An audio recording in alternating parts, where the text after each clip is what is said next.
The United States is not immune to this crisis. This month, First Lady Michelle Obama marked 5 years since the start of her Let's Move campaign. It's an effort to fight childhood obesity by promoting healthier eating and physical activity. But as U.S. obesity levels surge, efforts to drive them down may be slow going. CCTV's Rosa Kazan has more from Chicago. Do you drink water? Your muscles love it when you drink lots of water. Lynette Wolford calls herself a warrior in the battle against obesity. Having struggled with her own weight as a child, she's now teaching physical education classes in Chicago to preschoolers as part of a worldwide Kid Fit movement. 1, 2.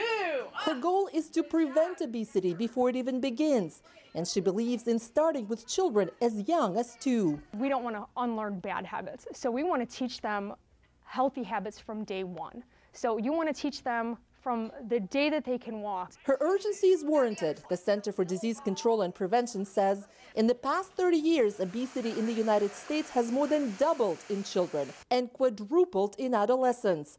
17%, or nearly 13 million children between the ages of 2 and 19 are obese. About 1 in 8 of preschoolers in the United States is obese. That's ages 2 to 5. And statistics show that children who are overweight or obese as preschoolers are 5 times more likely to become obese as adults than normal weight children. Sometimes the Spanish-speaking children. Dr. Helen Binns of the Lurie Children's Hospital of Chicago runs a clinic helping families with obese children. She says many of them are at risk for early diabetes, high blood pressure, and sleep apnea.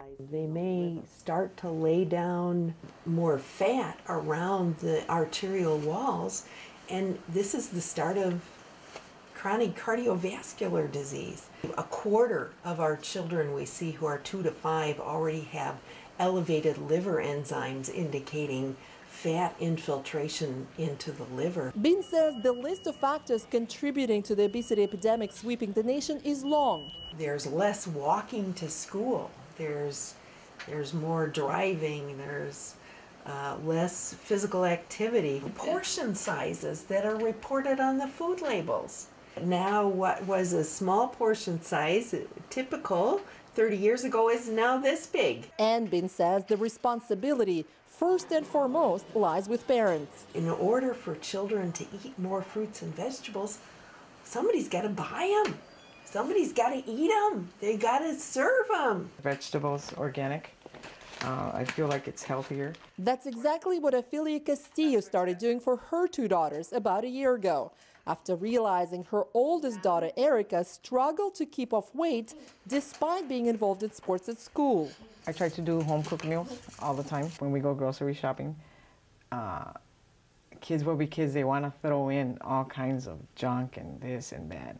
I like to tell them, no, not that. I'm not buying that. But it's been an unpopular change with 12-year-old Erica. It was just so fast. Like one day we had chips in the house.